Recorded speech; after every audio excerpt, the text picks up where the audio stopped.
Salam Indonesia, salam Nusantara dari Sabang sampai Maroke, dari Miangas sampai Pulau Rote. Mantaplah iman kita, mantaplah kasih kita, mantaplah pengharapan kita tentunya dalam Yesus Kristus yang menjadi Tuhan dan Juru Selamat kita dan Juru Selamat dunia. Jangan katakan bahwa Yesus bukan Tuhan, jangan katakan pula bahwa Yesus bukan Juru Selamat. Dia adalah Tuhan, dia adalah Juru Selamat. Bagi engkau yang percaya engkau akan diselamatkan, kau tidak percaya engkau akan dihukum. Karena Yesus sudah berkata, akulah jalan dan kebenaran dan hidup, tiada seorang sampai kepada Allah kalau tidak melalui aku. Dan di bawah kolong langit ini tidak ada nama lain. Di bawah kolong langit ini tidak ada nama lain yang diberikan kepada manusia yang olehnya kita selamat. Dalam Kisah Rasul ayat 14, terkecuali dalam nama Yesus, karena dia adalah Juru Selamat dunia. Walaupun di luar sana ada banyak orang mengatakan Yesus bukan Tuhan, Yesus bukan Juru Selamat, tetapi ingat, Yesus sangat mengasihi engkau. Karena begitu besar kasih Allah akan dunia ini, sehingga ia mengaruniakan anaknya yang tunggal, supaya setiap orang percaya kepadanya tidak binasa, melainkan beroleh hidup yang kekal. Mantap! Jadi saya mengucapkan selamat malam bagi kita semuanya. Kiranya kekuatan Tuhan, kekuatan iman, kekuatan Roh Kudus, kekuatan firman senantiasa menyertai kehidupan kita, sehingga kita bisa bertumbuh dalam kasih Tuhan. Sebelumnya mari kita berdoa. Mari dalam nama Yesus, kiranya Tuhan membuat kami bertumbuh dalam berbuah kasih-Mu. Di dalam nama Yesus kami bersyukur dan berdoa. Haleluya. Amin.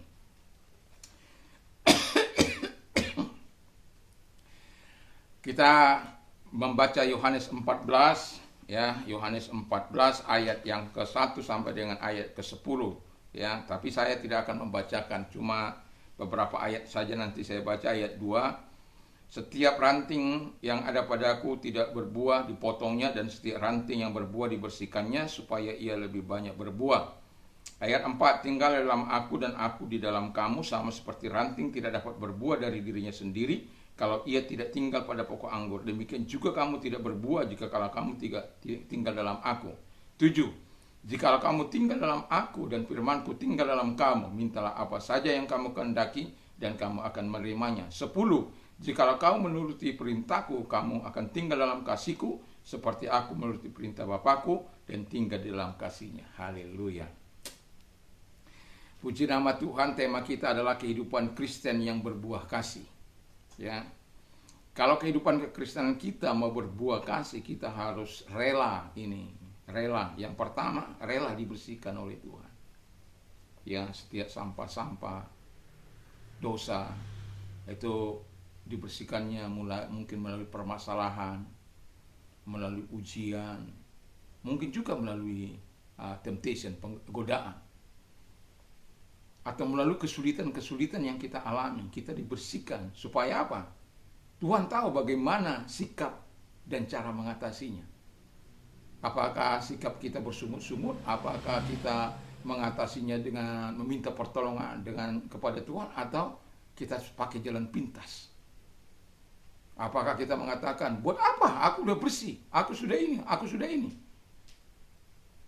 Jadi kalau Tuhan yang membersihkan kita, biarkan.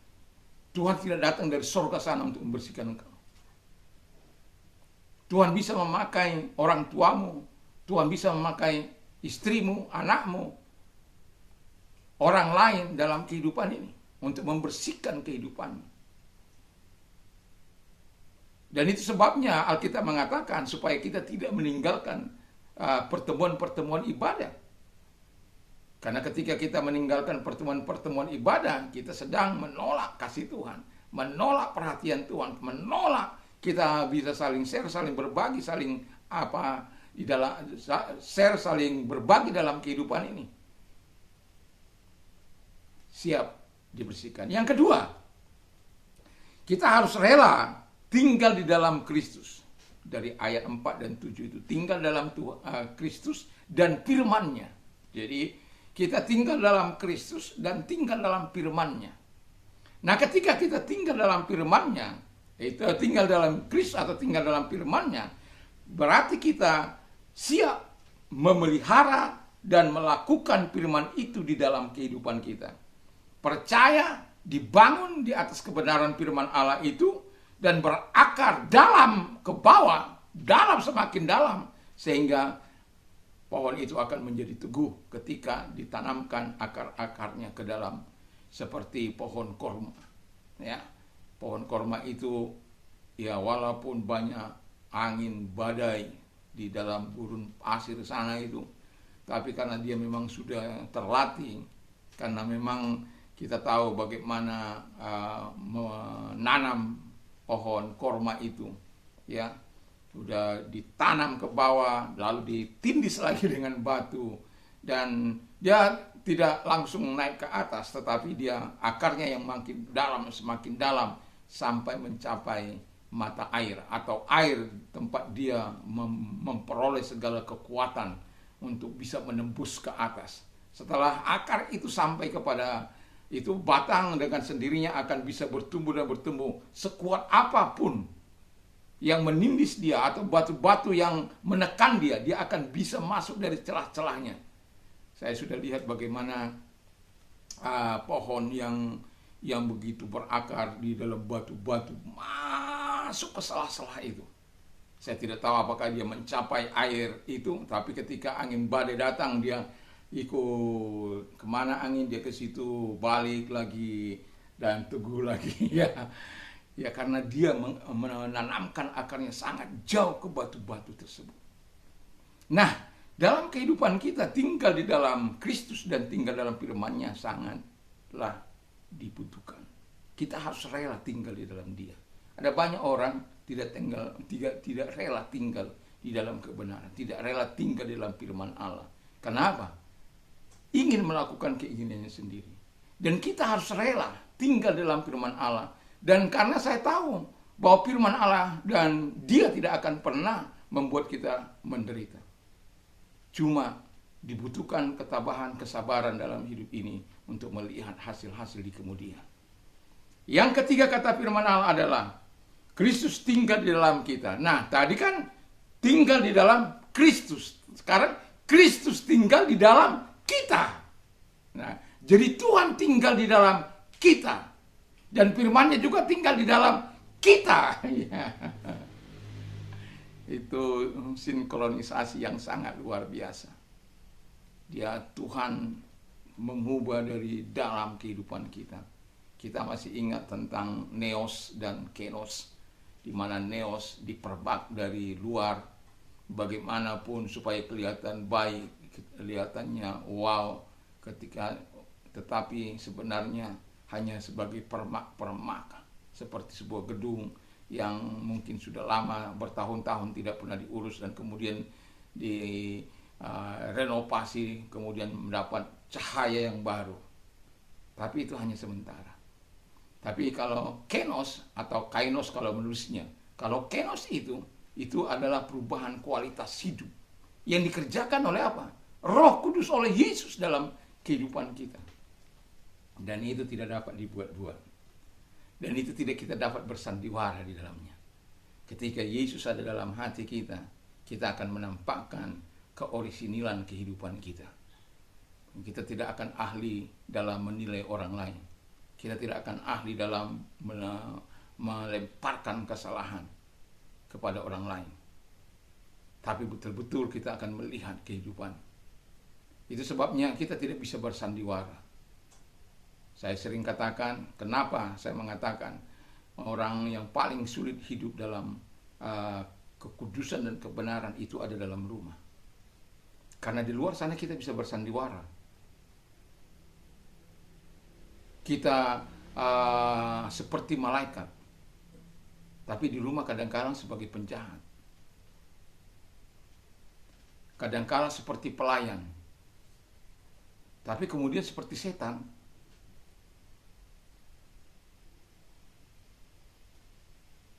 Kita tidak bisa membantah firman Allah.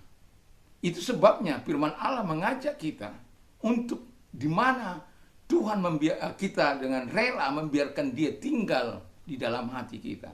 Firman Allah berdiam di dalam hati kita. Yesus itu kan adalah firman. Jadi Dia yang akan mengubah dari dalam kualitas kehidupan kita. Yang tadinya kita suka berdusta, kita tidak lagi berdusta. Yang tadinya kita bergaul dengan orang-orang yang tidak seiman, kita tidak lagi melakukannya. Bukan kita tidak boleh berteman. Alkitab katakan bertemanlah sebanyak-banyaknya. Tapi kalau bergaul, Karena firman Allah katakan pergaulan yang buruk menghasilkan kebiasaan yang buruk. Nah, kalau berteman kan kita nggak ya sekedar say hello atau berjumpa, tugas bersama atau apalah dalam pertemanan ini. Tapi namanya bergaul, kita saling mempengaruhi satu dengan yang lain. Itu sebabnya sebagai orang percaya ketika kita bergaul dengan orang, kita harus bisa betul-betul menunjukkan diri kita. Ciri khas kita sebagai orang percaya. Jangan ikut dong. Mereka merokok, kita merokok. Mereka mencuri, kita mencuri. Mereka meninggalkan istrinya, kita ikut. Jangan dong. Nah, ketika Kristus ada dalam kehidupan kita, kita betul-betul dibuatnya untuk mentaati firman Allah. Kita tahu apa yang harus kita pilih.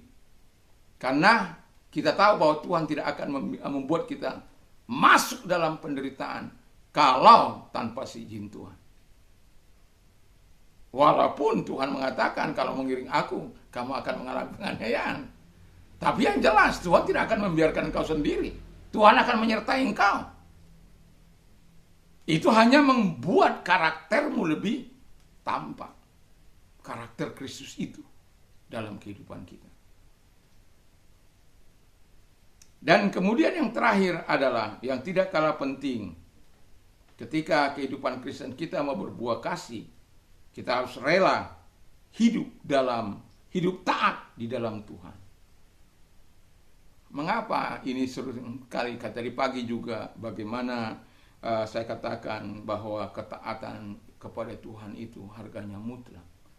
Dan karena ketaatan itu membuat orang itu akan melakukan apa yang dikehendaki oleh Tuhan. Ya, ketaatan itu membuat Petrus dapat memilih mana yang harus dipilih. Dibilang jangan beritakan firman Allah. Tetapi dia katakan kamu yang milih. Lebih baik disenangi manusia, lebih baik taat kepada manusia apa taat kepada Allah. Kamu yang memilih. Tapi kalau aku lebih baik taat kepada Allah. Walaupun mereka akhirnya mengalami masa-masa yang sulit. Tapi gak ada masalah. Ketaatan kepada Tuhan itu harganya mutlak. Bukan karena diintimidasi, diancam lalu, nanti dulu saya bisa, itu kan bisa berpura-pura. Tidak. Nilai kekristenan kita tidak di situ.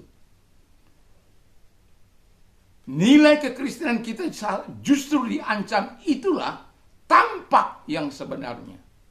Satu contoh ketika Sadrak Mesah Abednego memilih dapur api karena ketaatan mereka untuk tidak sujud kepada patung itu, dan mereka harus membayarnya dengan nyawa mereka. Justru mereka serahkan nyawa mereka. Bahkan mereka berkata, kalaupun Tuhan yang kami sembah tidak sanggup menolong kami. Bayangkan sampai iman yang seperti ini tidak sanggup menolong kami. Ketahuilah Tuanku Raja, kami tidak akan menyembah patung buatanku Raja. Wow, luar biasa. Itu Daniel 3 ayat 6-17. Dan ketika mereka melakukan itu, apa yang terjadi? Wah, kuasa Allah begitu luar biasa. Tanpa seizin Tuhan, tidak ada sesuatu yang dapat menyentuh. Dan itulah sebabnya ketaatan kepada Tuhan perlu kita lakukan dengan berpegang teguh kepada ajaran dan kebenaran firman Allah. Mari kita tunduk kepada dan kita berdoa. Terima kasih Tuhan, biarlah kami bertumbuh dalam kasih-Mu dalam hidup ini. Memang tidak mudah, tetapi kalau kami sebagai orang percaya kami punya sumber kekuatan, yaitu firman Allah, Roh Kudus, Yesus, Bapa sendiri dalam kehidupan kami. Sesuatu yang sangat luar biasa. Tuhan memberikan kemampuan yang spesial bagi kami. Ketika kami menyerahkan hidup kami kepadamu, kami akan menikmati segala kekuatan Tuhan.